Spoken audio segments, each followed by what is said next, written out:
મિત્રો, ઘણી વખત એવું જોવા મળ્યું છે કે જીએસટી અધિકારી રેડમાં વેપારી અને એના સ્ટાફને ધમકાવતા હોય છે. તો શું અધિકારી આવું વર્તન કરી શકે? ના.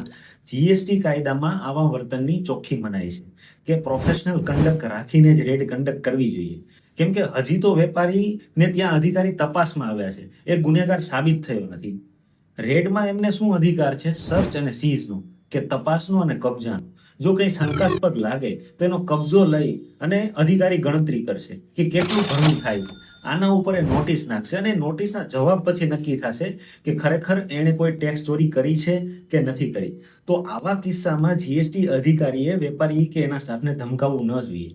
પણ જનરલી વેપારી કે એનો સ્ટાફ આવી પરિસ્થિતિમાં માનસિક દબાણ અનુભવતો હોય અને જીએસટી અધિકારી માહિતી કઢાવવા માટે આવા સ્ટેપ લેતા હોય. તો જો આવી પરિસ્થિતિ ઊભી થાય તો વિવેક રાખી આવી પરિસ્થિતિનો વિરોધ કરવો જોઈએ.